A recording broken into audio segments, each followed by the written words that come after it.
Welcome to another episode of Erik Wait Whiskey Studies. Gonna do a review of the Laphroaig 16-year-old Islay single malt Scotch whiskey. But before I get into this squeaky bottle, let me tell you about the profile of Laphroaig Distillery and my notes on this whiskey.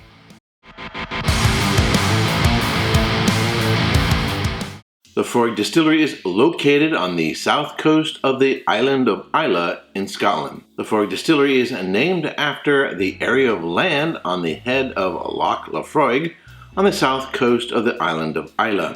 The meaning of the names derives from an original Gaelic term similar to Loch Laphroaig, which means the hollow of the broad bay. The Laphroaig Distillery was established in 1815 by Donald and Alexander Johnson.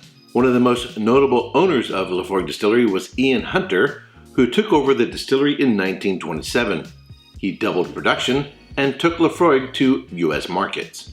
As of 2014, the distillery and brand are owned and operated by Beam Suntory, the American subsidiary of Japan's Suntory Holdings. About 70% of Laphroaig's product is bottled as single malt, the rest goes into blends. Laphroaig's water source is the Kilbride Stream.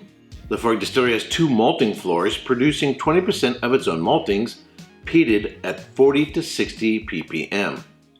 The remainder comes from Port Ellen Maltings, which is peated at 35 to 45 ppm. Laphroaig has a 5.5-ton stainless steel mash tun with an average fermentation time of 55 hours. They have 6 stainless steel washbacks. Laphroaig has 7 stills, that is 3 wash stills and 4 spirit stills, fitted with ascending line arms. They use shell and tube condensers. The cask fill strength is 63.5% alcohol by volume. 90% of Laphroaig Distillery's casks are ex-bourbon barrels from Maker's Mark Distillery in Kentucky. Laphroaig Distillery's core range. The Laphroaig Select Islay Single Malt Scotch Whisky, it's a non-age statement, aged in ex-bourbon barrels, finished 6 months in new American oak barrels. It's bottled at 40% alcohol by volume.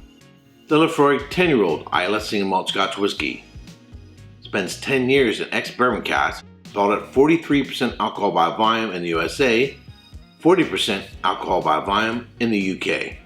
The Laphroaig 10-year-old cask strength Islay Single Malt Scotch Whisky, aged 10 years in ex-bourbon casks, bottled anywhere between 56 to 60 ABV. It varies depending on the batch number. The Laphroaig quarter cask Islay Single Malt Scotch Whisky. It's a non-age statement, aged in ex-bourbon and quarter casks, bottled at 48% alcohol by volume. The Laphroaig Triple Wood Islay Single Malt Scotch Whisky.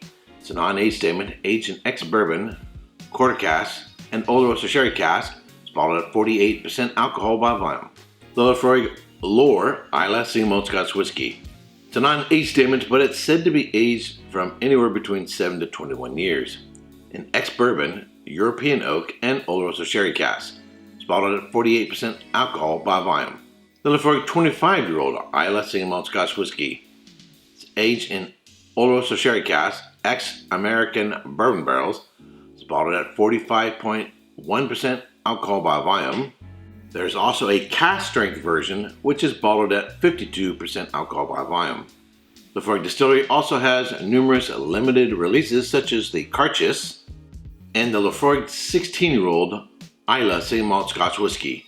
It's aged in ex-bourbon cask. It's non-gel filtered, natural color, 48% alcohol by volume, and sells for about $130 in my neighborhood. So, one of the things you may hear me say if you have been watching me for a while is don't judge a whiskey by a neck pour. But the first thing I noticed about this whiskey is it is awesome even from the neck pour. It doesn't require a whole lot of aeration or anything like that. It is good to go. Yes, it does open up a little bit more as you get down, but that first tasting was really, really impressive. I absolutely love this whiskey. Potentially, it could be among my top 10 for 2023. In a blind tasting, I might not want this whiskey because it's not your typical Laphroaig. Laphroaig 10, probably the flag bearer of Laphroaig Distillery, that big, in your face, peat, briny, medicinal, seaweed and all that. Even the cask strength has a lot of those notes, but the cask strength typically also brings along a lot of barbecue notes. And I mean, if you haven't had a Laphroaig 10 cask strength, you're missing out on one of the best things coming out of Islay. And then there's the triple wood, which sadly has been discontinued, but is absolutely spectacular. Then there's the sherry cask and all that. Laphroaig is an awesome distillery, and if you've tasted a number of them, I've been to the distillery twice, you get a sense of the character of what Laphroaig is like, which is why I wouldn't want this on a blind tasting test, because it's not your typical Laphroaig. In fact, dare I say it, it's almost Ardbegian in character. So the smoke and the peat is there. It is heavily peated, but it is right off the bat balanced with the fruit character, in which you get lemon and lime. There definitely is an oceanic character of salt, so there is a little bit of a brininess there, but it doesn't have medicinal notes. It doesn't have iodine. It doesn't have seaweed. It just has really nice smoky character to it. I would say more on the barbecue side. And it really envelops the fruit really well. Laphroaig 10, particularly from the neck pour, you almost have to fight through all the peat and the smoke and the brightness and medicinal note. Don't get me wrong, love the Laphroaig 10, to finally start getting some fruit notes. And you have to sort of wait for it, be patient for it to open up. And it also tends to be real heavy on mint, chocolate and mint, particularly on the finish. But this, little ashier on the nose, little saltiness, lemon and lime, but it's nice and fruity as well as smoky on front. On the pot,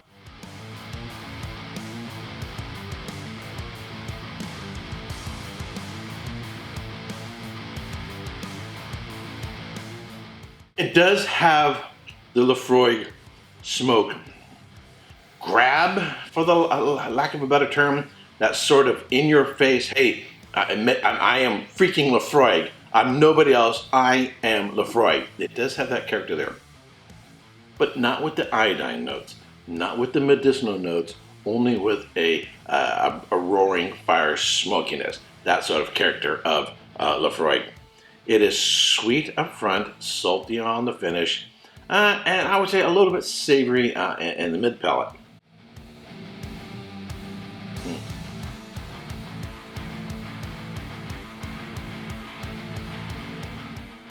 It is somewhat silky, but just has a slight, and a very slight, nip to it in terms of alcohol.